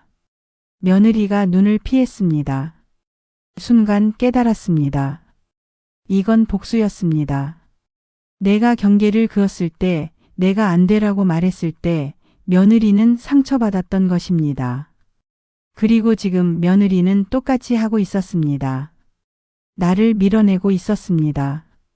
집으로 돌아오는 길 눈물이 멈추지 않았습니다. 버스 안에서 조용히 흘렀습니다. 창밖으로 가을 풍경이 지나갔습니다.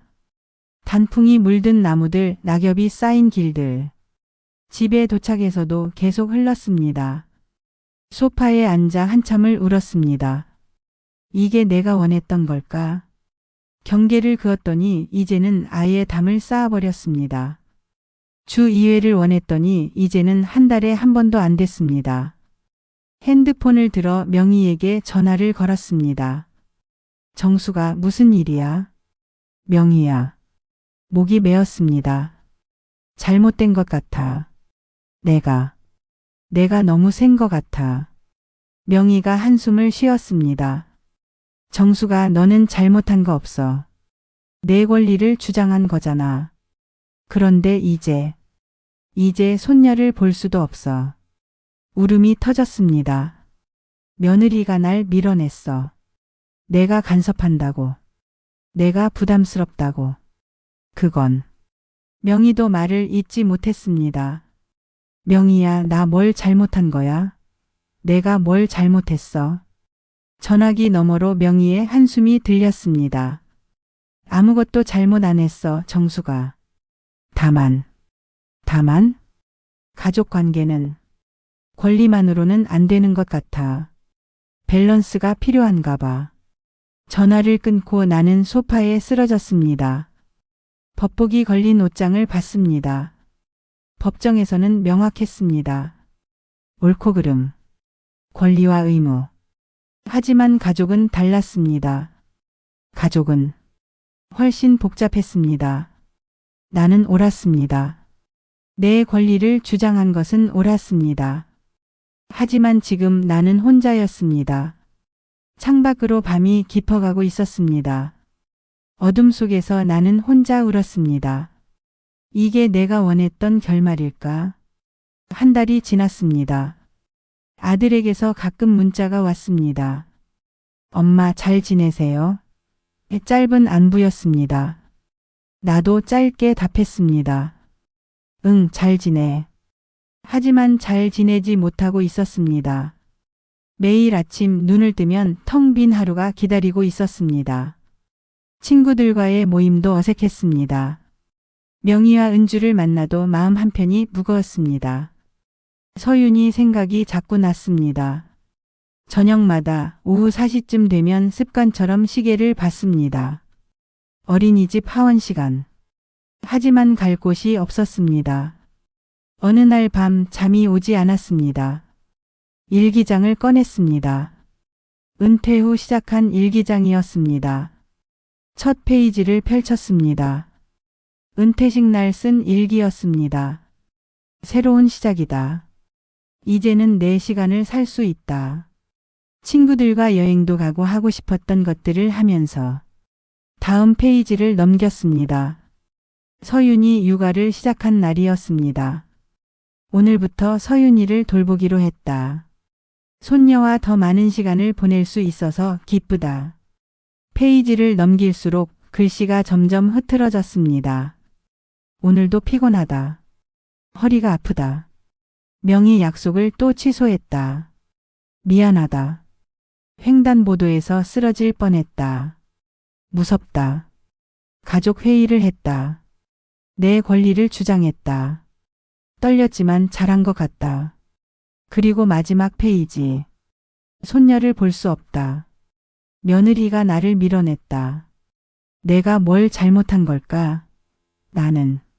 나는 뭘 원하는 걸까? 펜을 들었습니다. 오늘의 일기를 쓰려고 했습니다. 하지만 무엇을 써야 할지 몰랐습니다. 한참을 백지를 바라보다가 천천히 썼습니다. 나는 서윤이가 보고 싶다. 손녀가 보고 싶다. 매일 만나고 싶은 건 아니다. 그저 가끔 보고 싶다. 안아주고 싶다. 함께 웃고 싶다. 눈물이 떨어져 글씨를 번지게 했습니다. 나는 나쁜 할머니일까? 내 권리를 주장하는 것이 이기적인 걸까? 나는 그저 사람이고 싶었을 뿐인데. 펜을 내려놓았습니다. 가슴이 답답했습니다. 숨쉬기가 힘들었습니다. 일어나려는데 갑자기 현기증이 왔습니다. 세상이 빙글빙글 돌았습니다. 바닥으로 쓰러졌습니다. 얼마나 시간이 지났을까요? 희미하게 핸드폰 벨소리가 들렸습니다. 하지만 움직일 수 없었습니다. 벨소리가 멈췄습니다. 그리고 다시 울렸습니다. 다시 멈췄습니다. 어둠이 찾아왔습니다. 눈을 떴을 때 천장이 보였습니다. 낯선 천장이었습니다. 하얗고 형광등이 너무 밝았습니다. 엄마. 아들의 목소리였습니다. 고개를 돌렸습니다. 아들이 침대 옆에 앉아 있었습니다. 눈이 퉁퉁 부어 있었습니다. 엄마 정신 차리셨어요? 목소리가 떨리고 있었습니다. 나는 입을 열려고 했지만 목이 말라 소리가 나지 않았습니다. 아들이 물컵을 들어 빨대를 입에 넣어줬습니다. 물을 조금 마셨습니다. 여기가 어디니? 병원이에요, 엄마. 병원. 왜? 엄마가 집에서 쓰러지셨어요. 다행히 아래층 이웃분이 이상한 소리를 듣고 관리사무소에 연락했대요. 아들이 내 손을 잡았습니다. 손이 떨리고 있었습니다. 급성 스트레스성 쇼크래요. 혈압도 너무 높았고. 의사 선생님이 그러는데 며칠만 늦었으면. 아들이 울음을 터뜨렸습니다. 엄마 왜 그러셨어요? 왜 아무 말 안 하셨어요? 나는 아들의 손을 꼭 잡았습니다. 괜찮아. 엄마 괜찮아. 괜찮지 않아요. 아들이 소리쳤습니다. 엄마가 혼자 집에서 쓰러져 계셨어요. 아무도 모르게. 문이 열렸습니다. 며느리가 들어왔습니다. 며느리의 얼굴도 퉁퉁 부어 있었습니다. 며느리가 다가와 내 손을 잡았습니다. 어머니. 며느리의 목소리가 떨렸습니다. 죄송해요. 정말 죄송해요. 며느리가 무릎을 꿇었습니다. 제가 잘못했어요. 제가. 일어나. 나는 며느리의 손을 잡아 일으켰습니다. 괜찮아. 다 괜찮아. 하지만 며느리는 계속 울었습니다. 다음 날 아들이 내 집에 짐을 가지러 갔습니다. 그리고 돌아왔을 때 손에 일기장을 들고 있었습니다. 엄마 이거. 아들의 목소리가 떨렸습니다. 책상에 펼쳐져 있었어요. 일기장. 내가 쓰러지기 전 마지막으로 쓴 그 일기장. 아들이 침대 옆에 앉았습니다. 일기장을 펼쳤습니다. 엄마 제가 읽어도 될까요? 나는 고개를 끄덕였습니다. 아들이 첫 페이지부터 천천히 읽기 시작했습니다. 며느리도 옆에 서서 함께 읽었습니다. 은퇴식 날의 설렘. 서윤이를 처음 돌보던 날의 기쁨. 점점 지쳐가는 날들. 포기한 약속들. 건강 악화. 가족회의. 그리고 마지막 손녀를 그리워하는 마음. 아들이 일기장을 덮었습니다. 손이 떨리고 있었습니다. 엄마. 아들이 고개를 숙였습니다. 엄마는 그냥 평범하게 손녀를 사랑하고 싶었던 거네요. 며느리가 입을 가렸습니다. 매일 보는 것도 아니고 전혀 안 보는 것도 아니고 그냥 가끔 부담 없이. 아들이 눈물을 닦았습니다. 근데 저희는 엄마를 양극단으로만 몰아갔어요. 전부 아니면 전무. 며느리가 앞으로 나왔습니다. 어머니 제가 너무 유치했어요. 며느리의 목소리가 떨렸습니다. 어머니가 안 되라고 하셨을 때 저 상처받았어요. 그래서 복수한 거예요. 어머니를 완전히 밀어내서. 며느리가 울음을 터뜨렸습니다. 그게 얼마나 어린애 같은 짓인지도 몰랐어요. 어머니가 얼마나 힘드셨을지도. 나는 며느리의 손을 잡았습니다. 수연아. 며느리가 고개를 들었습니다. 나도 미안해. 내가 너무 강하게 선을 그었나 봐. 아니에요, 어머니. 어머니는 오르셨어요. 며느리가 고개를 저었습니다. 어머니가 자신의 권리를 주장하신 건 당연한 거예요. 제가 그걸 받아들이는 과정이 서툴렀던 거예요. 아들이 두 사람의 손을 잡았습니다. 엄마 수연아. 우리 다시 시작해요. 아들이 우리를 바라봤습니다. 이번에는 제대로. 서로를 이해하면서. 서로를 존중하면서. 나는 두 사람의 손을 꼭 쥐었습니다. 며칠 후 퇴원하는 날이었습니다. 병실 문이 열렸습니다. 할매. 서윤이가 뛰어들어왔습니다. 한 달 만에 보는 손녀였습니다. 서윤아. 서윤이가 내 침대로 뛰어와 안겼습니다. 할매 보고 싶었어. 할머니도 많이 보고 싶었어. 눈물이 흘렀습니다. 하지만 이번에는 기쁨의 눈물이었습니다. 서윤이를 꼭 안았습니다. 따뜻했습니다. 너무나 따뜻했습니다. 아들과 며느리가 미소 지으며 우리를 바라봤습니다. 엄마 집에 가요. 응. 서윤이 손을 잡고 병실을 나섰습니다. 복도를 걸으며 창밖을 봤습니다. 가을이 끝나가고 있었습니다. 나뭇잎이 거의 다 떨어졌습니다. 하지만 겨울이 오면 또 봄이 올 것입니다. 우리 가족에게도 새로운 봄이 오고 있었습니다. 한 달 후 화요일 오후였습니다. 초인종이 울렸습니다. 문을 열자 서윤이가 활짝 웃으며 서 있었습니다. 며느리가 서윤이 손을 잡고 있었습니다. 어머니 안녕하세요. 어서 와. 며느리가 서윤이 가방을 현관에 내려놓으며 말했습니다. 7시에 데리러 올게요. 혹시 힘드시면 언제든지 전화 주세요. 괜찮아. 우리 서윤이랑 재미있게 놀 거야. 며느리가 미소 지었습니다. 예전과는 다른 미소였습니다. 진심이 담긴 미소였습니다. 그럼 잘 부탁드려요. 며느리가 돌아가고 나는 서윤이의 손을 잡고 거실로 들어갔습니다. 할매 오늘 뭐 할 거야? 우리 그림 그릴까? 서윤이가 좋아하는 그림. 좋아. 서윤이와 테이블에 앉아 크레파스를 꺼냈습니다. 서윤이는 신나게 그림을 그렸고 나는 옆에서 지켜봤습니다. 이 시간이 얼마나 소중한지 알고 있었습니다. 매일은 아니지만 이렇게 가끔 만나는 시간. 부담스럽지 않지만 충분히 따뜻한 시간. 저녁 7시 초인종이 울렸습니다. 며느리와 아들이 함께 왔습니다. 서윤아 엄마 아빠 왔다.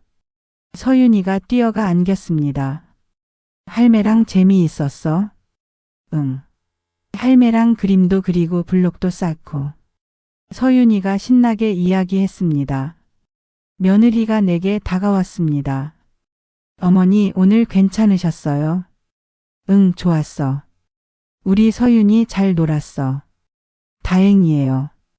며느리가 서윤이 가방을 챙기며 말했습니다. 어머니, 이번 주 토요일에 우리 집에서 저녁 같이 드실래요? 제가 요리할게요. 그래? 좋지. 서윤이도 할머니 오시는 거 기대하고 있어요. 아들이 서윤이를 안아 올리며 웃었습니다. 엄마, 그럼 토요일에 봬요. 문이 닫혔습니다. 나는 거실에 홀로 남았습니다. 하지만 이번에는 외롭지 않았습니다. 테이블 위에는 서윤이가 그린 그림이 놓여 있었습니다. 할머니와 서윤이가 손을 잡고 웃고 있는 그림. 그림을 들어 냉장고 문에 붙였습니다. 그리고 핸드폰을 꺼냈습니다. 명희에게 문자를 보냈습니다. 명희야, 내일 독서 모임 갈게. 오랜만이다. 답장이 금방 왔습니다. 정말? 드디어. 기다릴게. 미소가 지어졌습니다. 다음 날 독서 모임 카페에 갔습니다. 명희와 은주가 이미 와 있었습니다. 정수가. 명희가 일어나 나를 안아줬습니다. 얼굴이 좋아졌다. 많이 회복했구나. 응, 이제 괜찮아. 우리는 테이블에 둘러앉았습니다. 오랜만에 보는 친구들. 오랜만에 나누는 이야기들. 정수가 요즘 어때? 서윤이는? 은주가 물었습니다. 주 2회 만나. 화요일하고 목요일. 그게 딱 좋은 것 같다. 너무 자주도 아니고 너무 뜸하지도 않고. 명희가 고개를 끄덕였습니다. 응. 나도 그렇게 생각해. 이제야 손녀를 진짜로 즐길 수 있는 것 같아. 그리고 며느리랑은 많이 좋아졌어. 서로 이해하게 된 것 같아. 친구들이 미소 지었습니다. 다행이다, 정말. 우리는 책 이야기를 나눴습니다. 웃기도 하고 진지하게 토론하기도 했습니다. 시간이 훌쩍 지나갔습니다. 카페를 나서며 은주가 말했습니다. 아, 맞다. 다음 달에 제주도 가기로 했잖아. 정수가도 갈 거지? 제주도. 작년에 계획했던 그 여행. 갈 수 있을까? 나는 잠시 망설였습니다. 왜? 또 서윤이 때문에? 명희가 물었습니다. 아니, 그게 아니라. 정수가. 명희가 내 어깨를 잡았습니다. 너 이제 괜찮아. 내가 여행 가는 거 아무 문제 없어. 며느리도 이해할 거야. 그래, 정수가. 우리 셋이 가자. 작년에 못 갔으니까 올해는 꼭. 은주가 내 팔을 잡았습니다. 나는 두 친구를 바라봤습니다. 그리고 천천히 고개를 끄덕였습니다. 응. 갈게. 우리 같이 가자. 친구들이 환호했습니다. 집으로 돌아오는 길 나는 가볍게 걸었습니다. 가을 바람이 불었지만 차갑지 않았습니다. 핸드폰을 꺼내 며느리에게 전화를 걸었습니다. 어머니? 수연아, 다음 달에 친구들이랑 제주도 여행 갈까 하는데. 조심스럽게 말했습니다. 3박 4일이야. 그 기간 동안 서윤이를. 어머니 가세요. 며느리가 밝게 대답했습니다. 저희가 알아서 할게요. 베이비시터도 구해놨어요. 정말? 네. 어머니도 어머니 인생 사셔야죠. 좋은 시간 보내고 오세요. 가슴이 따뜻해졌습니다. 고마워, 수연아. 아니에요, 어머니. 당연한 거예요. 전화를 끊고 나는 하늘을 올려다봤습니다. 구름 사이로 햇살이 비치고 있었습니다. 토요일 아들 집에서의 저녁이었습니다. 식탁에는 며느리가 정성껏 준비한 음식들이 놓여 있었습니다. 어머니 맛있게 드세요. 와, 맛있겠다. 서윤이가 신나게 말했습니다. 우리는 함께 밥을 먹었습니다. 웃으며 이야기하며. 아들이 서윤이에게 반찬을 떠주고 며느리가 나에게 국을 더 담아주고 나는 서윤이 옆에 앉아 밥을 먹여주었습니다. 평범한 가족의 저녁이었습니다. 하지만 이 평범함이 얼마나 소중한지 알고 있었습니다. 식사 후 거실에서 차를 마시며 아들이 말했습니다. 엄마, 제주도 여행 잘 다녀오세요. 응. 친구들이랑 오랜만에 가는 거라 기대돼. 사진 많이 찍어 오세요. 우리한테 보여주시고.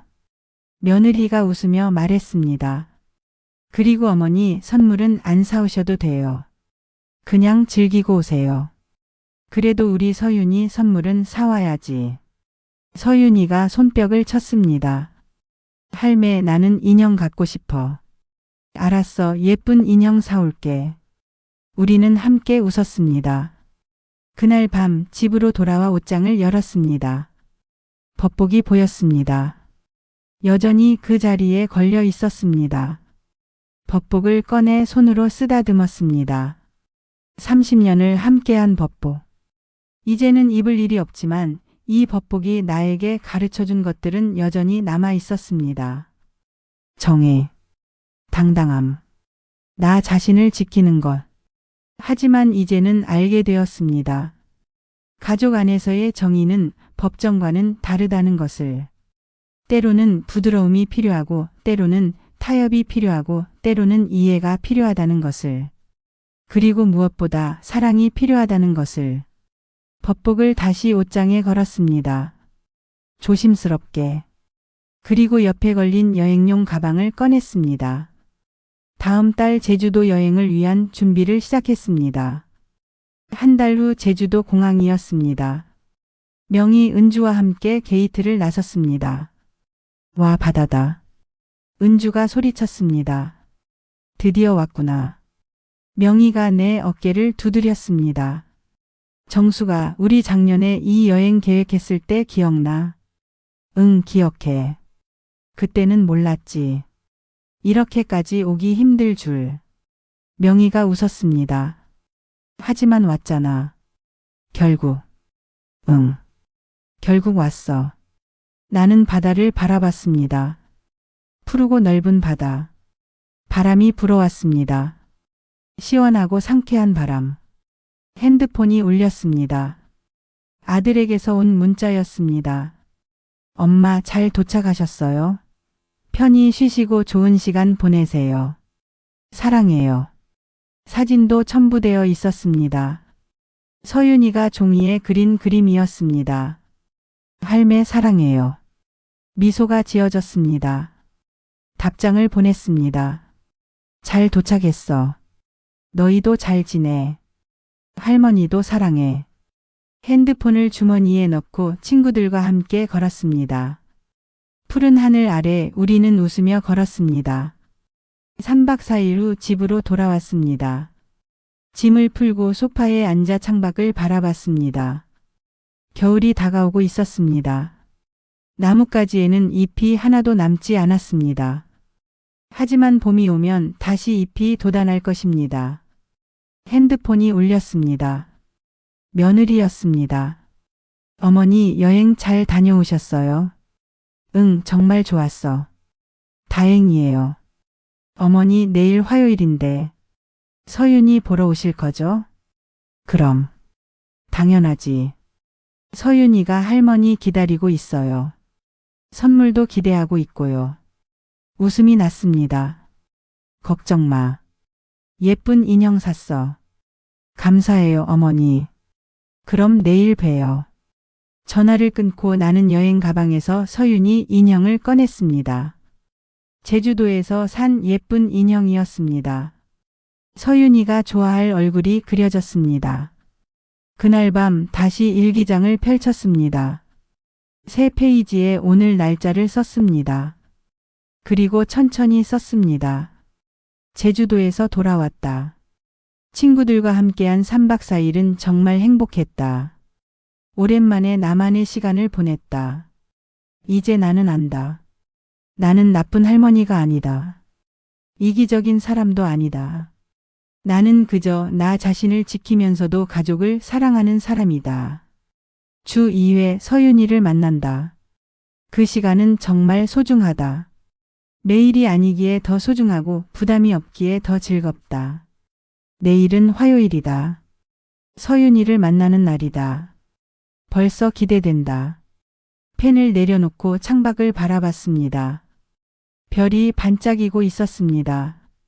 옷장에 걸린 법복이 보였습니다. 나는 일어나 옷장으로 갔습니다. 법복 옆에 제주도에서 찍은 사진을 붙였습니다. 명희 은주와 함께 바다를 배경으로 웃고 있는 사진.